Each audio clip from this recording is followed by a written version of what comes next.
वाटे तुला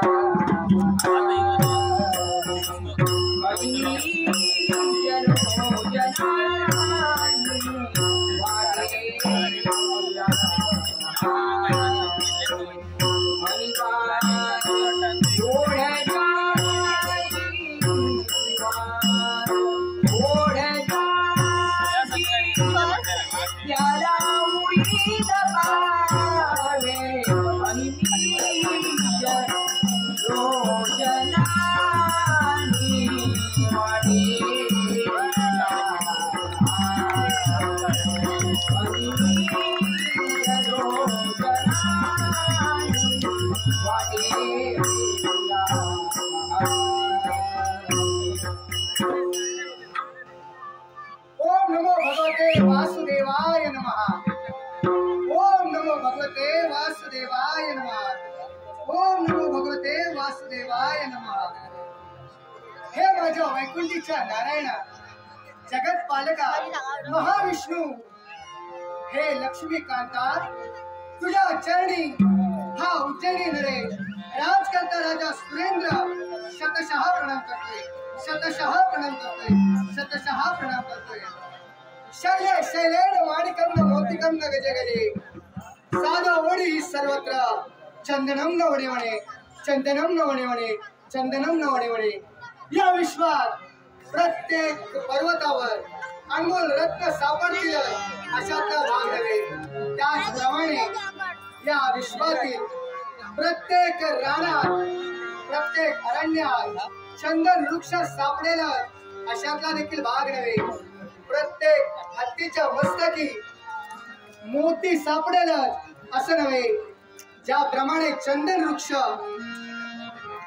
या विश्वात दुर्मिळ आहे, त्याचप्रमाणे या मानव धर्मात या मानव कुलातील साधू संत महंत त्याचप्रमाणे मानव योनीतील प्रत्येक मानवात सज्जन व्यक्ती शोधणं हे देखील तेवढंच दुर्मिळ आहे। आता सज्जन कुणाला म्हणावा, तो या विश्वात आपल्या जीवनात फक्त धर्म आणि धर्माचंच आचरण करतो, अधर्म कधीही करत नाही। सत्कर्माच्या योगे करून आपल्या जीवनात जो नामलौकिकता प्राप्त करतो, इतर म्हणे प्रत्येक मानवाने आपल्या जीवनात सत्धर्म जोपासला पाहिजे। कारण कुणीतरी महाभागाने म्हटलं आहे, म्हणावे परी कीर्ती रूपी उरावे, म्हणावे परी कीर्ती रूपी उरावे। हे जीवन जगत असताना जर का आपल्याला मरण जर प्राप्त झालं असेल तर या चार लोकांच्या मुखावर हे शब्द बाहेर पडले पाहिजे, होता होऊन गेला पण त्याच्यासारखा दुसरा होणे नाही, दुसरा होणे नाही। हे शब्द ज्यावेळी त्यांच्या मुखावर बाहेर पडतील त्याच वेळी आपल्या या जीवनाचं सार्थक झालं असं सगळे म्हणे। आणि तेच आचरण आम्ही आमच्या जीवनात आतापर्यंत करत आलो आहे। नवोगडी वास्तव्य करणारा तो सूर्यनारायण उदयाचरी येतात, आमची पावलं या राज दरबारापर्यंत पडली, राज दरबारात येतात। या माझ्या तमाम लाख जनतेच्या मुखावर ते शब्द बाहेर पडतायत, राजकर्ता राजा असावा तर राजा सुरेंद्रासारखा, राजकर्ता राजा असावा तर राजा सुरेंद्रासारखा। राजा सुरेंद्राचा जय जयकार असो, राजा सुरेंद्राचा जय जयकार असो। त्यांच्या मुखावाटे निघणारे ते शब्द ऐकतात, माझ्या दोन्ही कर्णाची तृषा शांत होते। एवढंच नव्हे तर मनाच्या ठिकाणी कुठेतरी एक लाद निर्माण होतोय।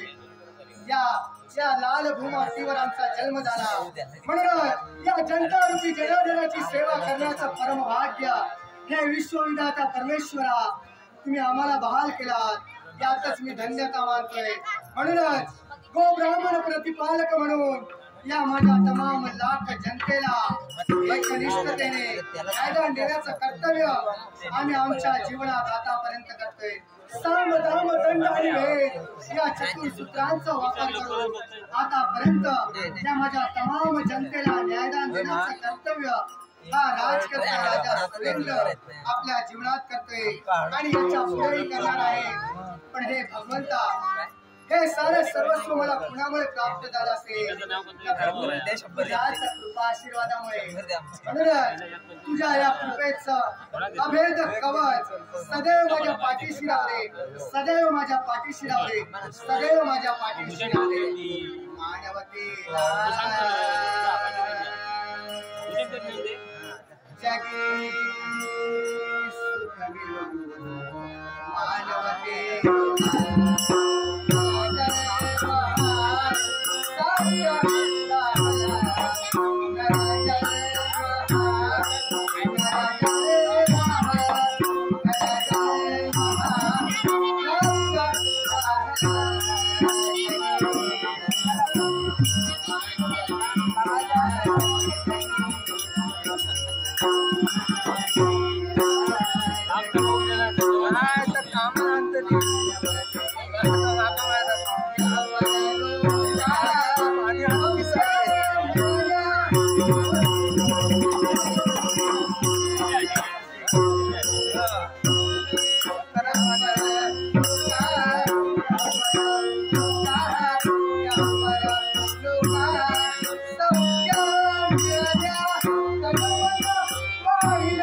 झालं माझ्या मनाचा समाधान पण द्वाराच्या ठिकाणी आवाज कुणाचा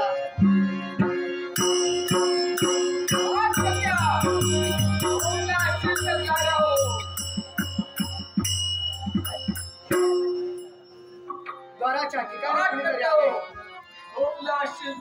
त्यांच्या मुखाने शब्द बाहेर पडताय राजकर्त्या झोपला असेल तर जागा हो राजकर्ता झोपला असेल तर जागा हो पण नाही हा राजकर्ता झोपलेला नाही कारण हा राजकर्ता जर का झोपला असता तर माझ्या तमाम लाख बांधाच्या मुखावर शब्द बाहेर पडलेच नसते राजा सुरेंद्राचा जय जयकार असो राजा सुरेंद्राचा जय जयकार असो हा राजकर्ता झोपलेला नाही हा राजकर्ता झोपलेला नाही कोण आहे द्वाराच्या ठिकाणी कोण मी श्रेष्ठ या म्हणतोय हा उज्जैनीचा राजकर्ता राजा सुरेंद्र आपल्या पूज्य आणि पवित्र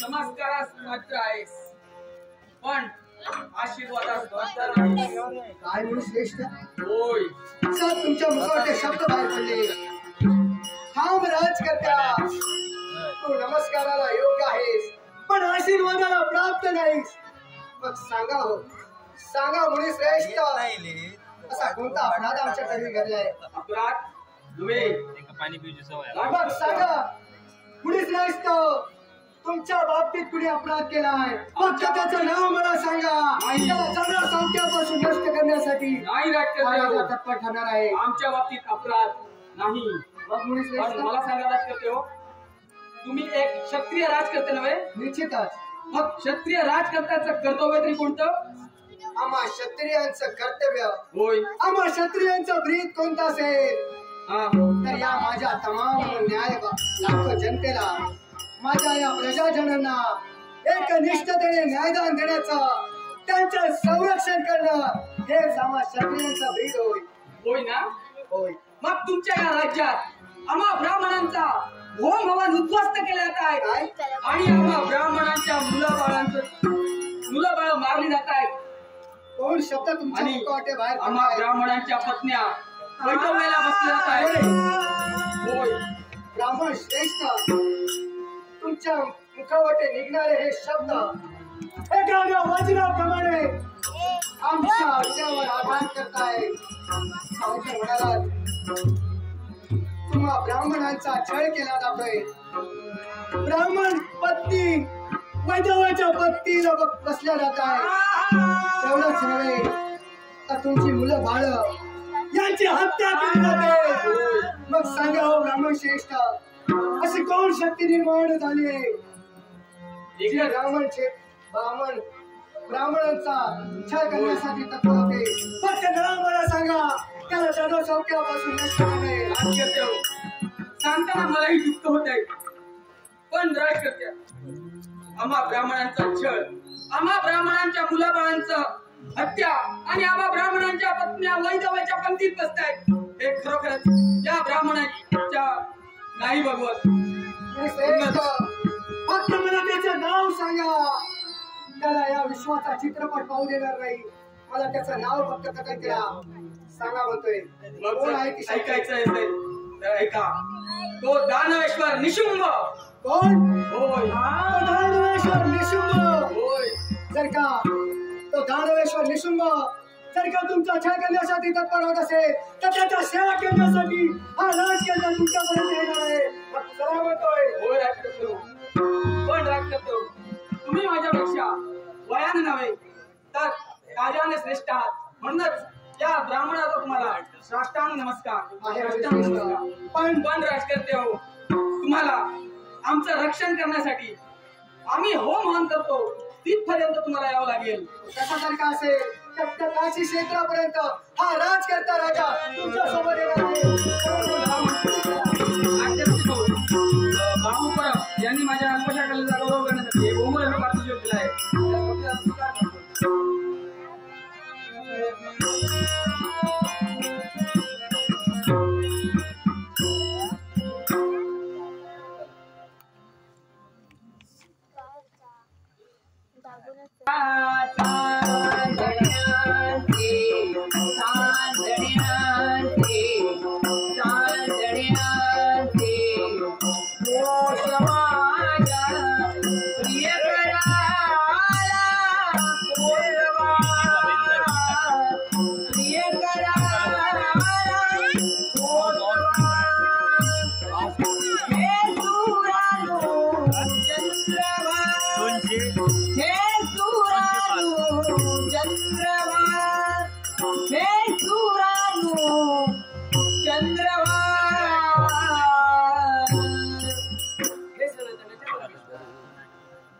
आज ही उज्जैनी नगरीची महाराणी राणी सुमेधावतीचा समाधान वाटतंय.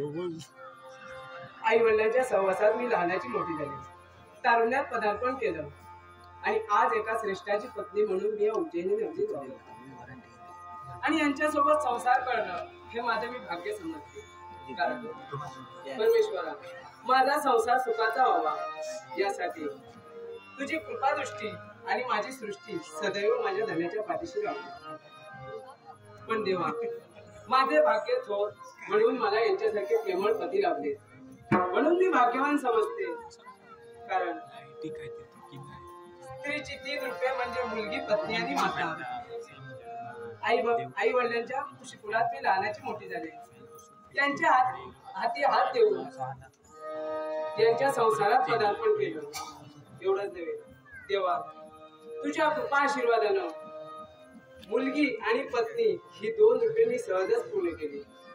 पण तुझ्या दैवी तत्वावर माझा पूर्ण विश्वास आहे. माझी इच्छा माझी मनोकामना तू नक्कीच पूर्ण करशील हा माझा आत्मविश्वास आहे. दुर्वा खोत या बालिकेने मला पिंगोळी या बालिकेने माझ्या पण हे काय या दिव्य समया या गुंफलेल्या पुष्पमाळा मला माझ्या स्वामींची आठवण करून देत आहेत. होय कळतंय हो मला. आज जशी तुम्ही त्यांची मार्गप्रतीक्षा करता तशीच मार्गप्रतीक्षा मी त्यांची करते आणि मला दर्शन देण्यासाठी स्वामी नक्कीच येतील. येणारच येणार, नक्कीच येणार. येणार नाथ आता, येणार नाथ आता.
पण राणी सुवेदावती, आज आमची पावले पडली तू तुझ्या राजमहालात, पण लगबगीने आमचं कार्य आम्हाला हात देत आहे. तुम्ही या दरबारात आला, राजा दरबारात या स्वागत आहे तुमचं. हे राणी सुवेदावती, आज आम्ही तुमच्या राजमहालात आलोय खरं, पण एक थोर जबाबदारी आमच्या माती आहे आणि त्यासाठी तुझा गोड निरोप घेऊन आम्हाला लगबगीने जायचंय. तुम्ही म्हणाला गोड निरोप घेऊन जायचंय, होय. अशी कोणती जबाबदारी तुमच्या माती आहे? राणी सुवेदावती, आमचं नित्याचं कर्तव्य कोणतं असेल तर या माझ्या लाख प्रजाजनांना न्यायदान देण्याचं आणि त्यांचं कर्तव्य परिपूर्ण करत असताना राज दरबाराच्या ठिकाणी आज एक याचक, एक ब्राह्मणांचं येणं झालं आणि त्या ब्राह्मणांच्या मुखवटे बाहेर पडणारे ते शब्द असे कोणते? ब्राह्मणांच्या मनात चराचर चिरलं जात आहे. काय? ब्राह्मणांच्या या वैधव्याच्या पंक्तीला बसल्या जात आहेत.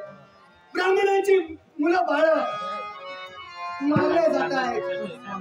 म्हणूनच म्हणजे त्यांच्या संरक्षणासाठी मला लगबगीने गेलं पाहिजे आणि हाच संदेश तुला सांगण्यासाठी तुझा गोड निरोप घेण्यासाठी आम्ही तुझ्या राजमहालापर्यंत आलोय. तुमची इच्छा ऐकून मनाला समाधान वाटतंय.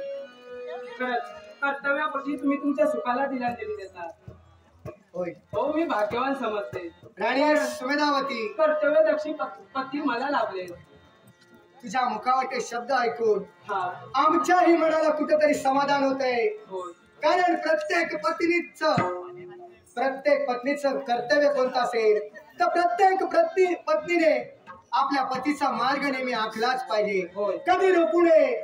आणि तेच कर्तव्य तुम्ही तुमच्या जीवनात करताय. समाधान होत आहे. तुमची आज्ञा पाळावी. तुमच्या सारखी पत्नी आम्हाला लाभली याचं आम्हाला समाधान वाटतंय. पण आमचं कर्तव्य कुठेतरी आम्हाला हात देत आहे. म्हणूनच सुमेधावती, आज्ञा पाळावी. तुमची आज्ञा द्यावं हे माझे कर्तव्य. सुमेधावती, तुझा गोड संदेश घेऊन मी जातोय खरा, पण एक थोर जबाबदारी आम्हाला तुमच्या माती सोपवायची. कोणती? आम्ही त्या ब्राह्मणांच्या संरक्षणासाठी जाणार आहोत. त्या दानवेश्वर निशुंभाचा शेवट मी करेनच करेन, पण त्याचा शेवट करून येईपर्यंत या आपल्या लाख प्रजाजनांना न्यायदान देण्याचं कर्तव्य आम्ही तुमच्या मातीत सोडून जातोय. स्वामी, तुमची आज्ञा पाळावी हे माझं कर्तव्य आहे. तुमची आज्ञा असेल तर माझा गोड संदेश. तसं जर का असेल तर हे राणी सुमेधावती आहे, शुभ आणि मंगलतेचा आशीर्वाद आहे. आम्ही जातोय, त्या निशुंभाचा वध करे आणि माझी पहिली पावले पडतील ती तुझ्या महानी.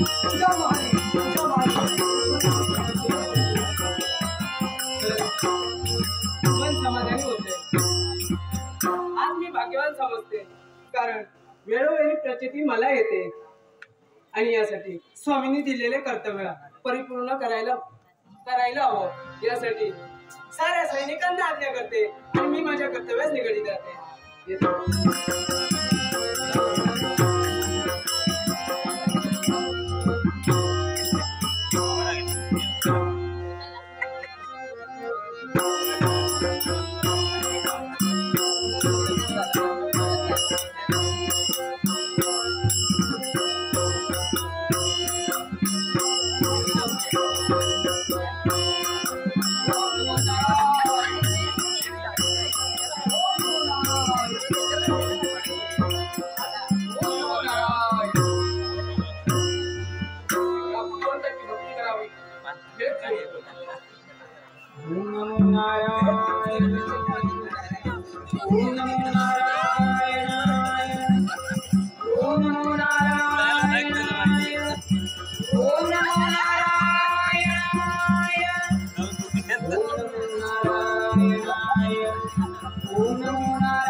ऐकले नसतील त्यांचा शेवट केला आणि जे ऐकले असतील त्यांना जीवित सोडले आहे.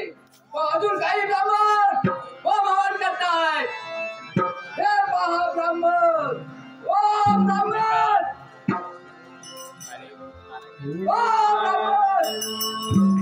हे असे ऐकणार नाही.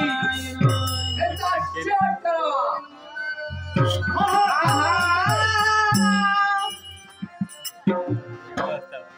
ब्राह्मण श्रेष्ठ हीच ती का व्यक्ती नव्हे, पण याच्या रूप लक्षणावरून जातीलाच एक घटक असावा असंच वाटतंय. तसं जर का असेल तर ब्राह्मण श्रेष्ठ तुम्ही तुमच्या कर्तव्यासाठी त्या गंगा तीरी निवांत स्थानी जावं आणि तुमचं होम हवनादी कार्य संपन्न करा. यासाठी चला म्हणतोय.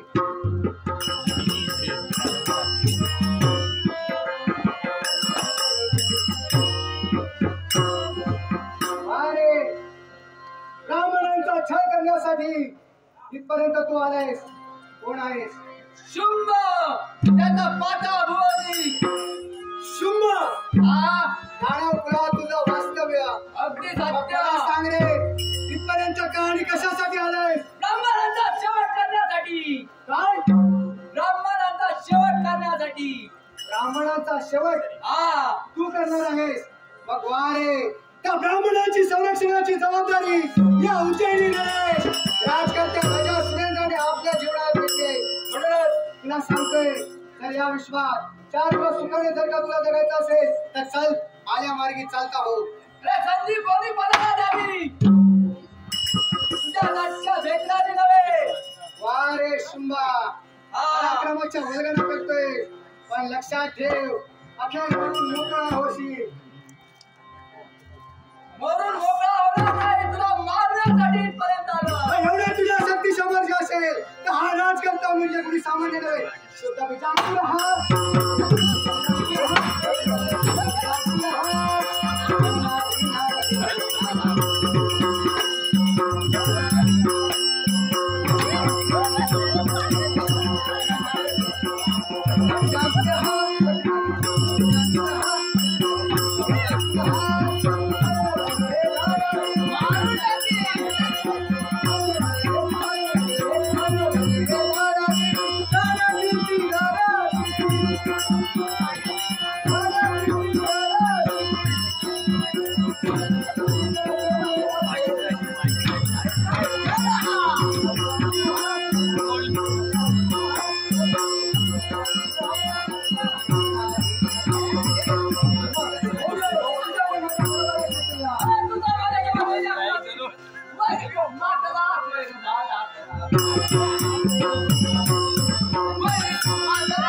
मला सांग रे, शुंभाचा घात झाल्या क्षणी तुझी पावले बंद पडले.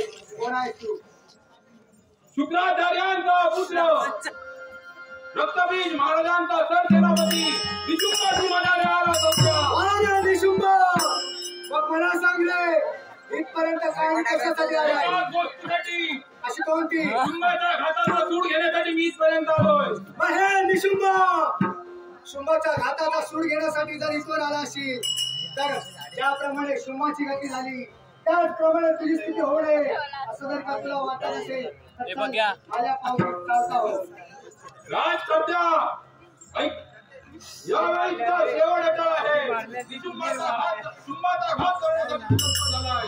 हे निशुंभ माझा शेवट जर का तुझ्या हातून असेल तसं तर होणार नाही. जर तसं झालंच तर माझा दुर्दैव मी समजेल आणि तुझा सुदैव असं तू समज. पण हे निशुंभ मला सांग रे तो शुंभ आला तो या ब्राह्मणांची भक्ती बंद करण्यासाठी तू इथपर्यंत आलायस त्याच करण्यासाठी. मग असे कोण तुम्ही लागून गेलात रे? आम्ही अरे तू लाख जनतेचा राजा आहे. मी माझ्या मनाचा राजा आहे. हे निशुंभ हे तू मला सांगू नये. तू जर का तुझ्या मनाचा राजा असेल तर मी या लाख प्रजाजनांचा माझ्या लाख प्रजाजनांचा पोशिंदा म्हणून या राज्यात वावरते. म्हणून त्यांच्या संरक्षणासाठी हा राजकर्ता राजा सदैव तत्पर राहणार आहे. शुंभ स्वतःचं कर्तव्य बजावत असताना तू त्याला मारण्यासाठी तत्पर ठरला. यावेळी तुझा शेवट अटळ आहे. एवढा तुझ्या शक्ती सामर्थ्य असेल तर हा राजकर्ता म्हणे कुणी कर्तव्याचा भोग करावे तर कृतीची शाश्वत मूर्ती तुझ्या डोळ्यासमोर उभी आहे. म्हणून उदयीन प्रलयाचा अंगार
शुंभाचा घात करण्यासाठी तू तत्पर झाला.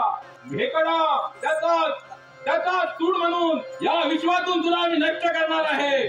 नष्ट करी नकंठ छेदिन मी तुझा रे भेकडा.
बाबाची वासना नको जाऊ डोळा, बाबाची वासना नको जाऊ डोळा, बाबाची वासना नको जाऊ डोळा, नको माझ्या कानात श्रवण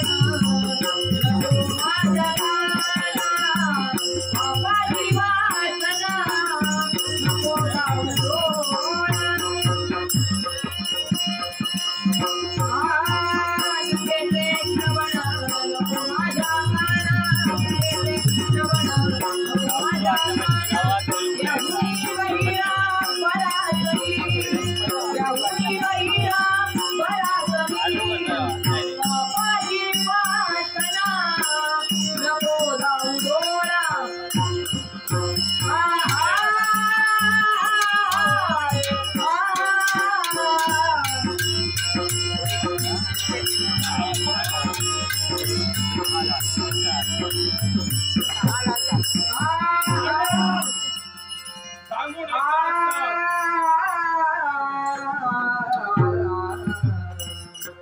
काय हा प्रकार घडला? त्या रणरागिणीच्या सायाने या माझ्या तमाम लाख प्रजाजनांचं संरक्षण हा राजकर्ता राजा आतापर्यंत आपल्या जीवनात करत आला. त्याच तारणीने आज आमच्या बाबतीत केला तो घात. ती तारणी या भूमातेवर पडली गेली, म्हणजेच कुठेतरी अपयश आमच्या जीवनी आलंय. आणि म्हणूनच क्षत्रिय धर्म मी जाणतोय. प्रत्येक युद्धाच्या प्रसंगी अरुण राव, तुला जगण्याचा कोणताही अधिकार नाही. चला गेले हे निशुंबा उचलते शस्त्र आणि कान आमचा छेद. काय करतोय? याला मारून मला काहीच मिळणार नाही. ज्या तारणीने विजय संपादन तुमच्या बाजूने करून दिला, त्याच तारणीने आमचा शिरच्छेद छेद करत असताना का थांबला? तुझे हाल झाले असतील तर मला समाधान मिळणार आहे. झेंडाळा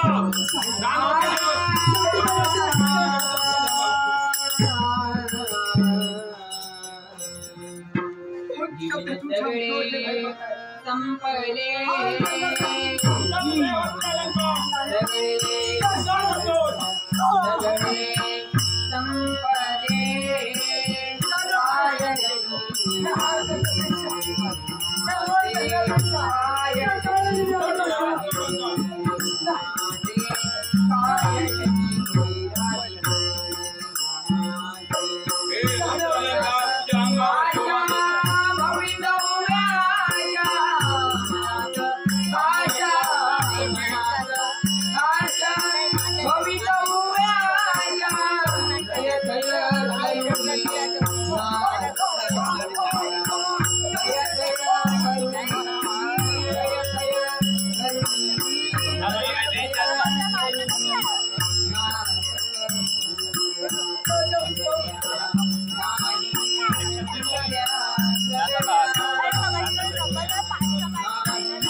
अन्याय माझा काही नसता अन्याय माझा काही नसता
वारे राजा दानव सेनेवर वक्त दृष्टीने पाहण्याचा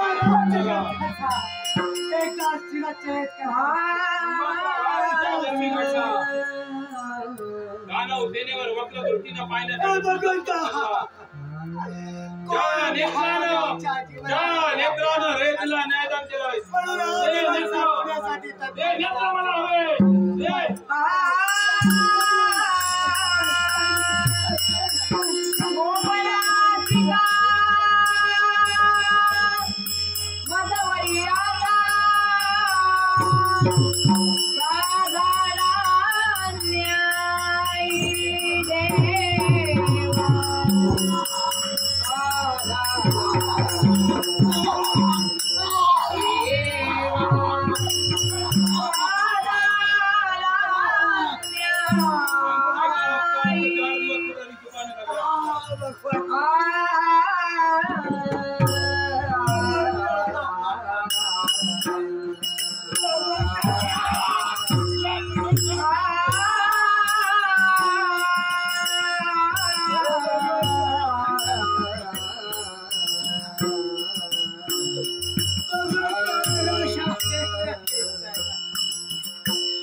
परमेश्वर राजा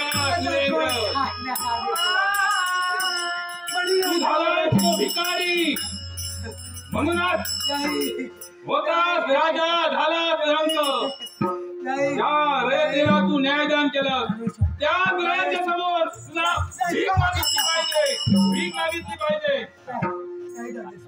नाही धर्मेश्वर नाही धर्मेश्वर आतापर्यंत या माझ्या लाख प्रजाजनांना आतापर्यंत मी न्यायदान दिलं न्यायाच्या ठिकाणी कधी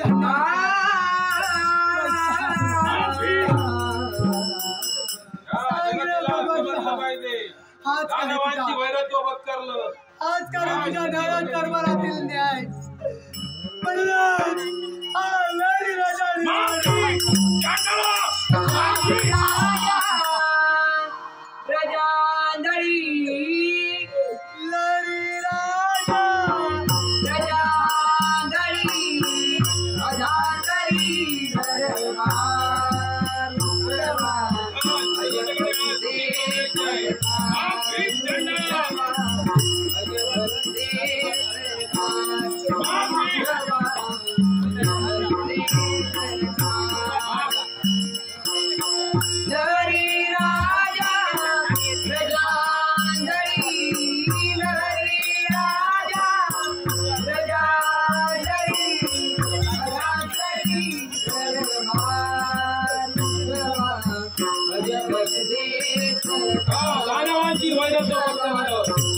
त्याचे परिणाम काय होतात हे तुला समजले पाहिजे.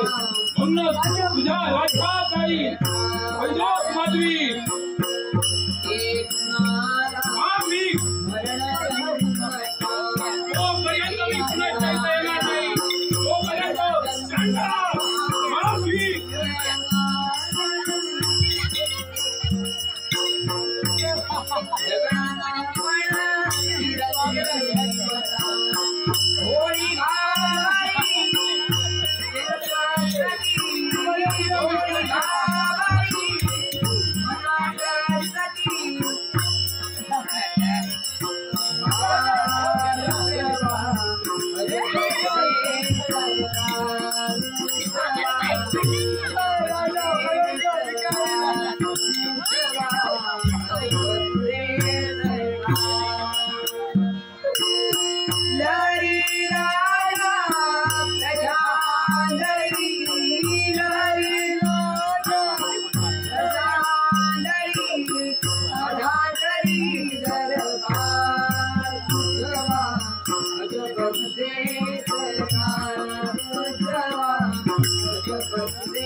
Thank you.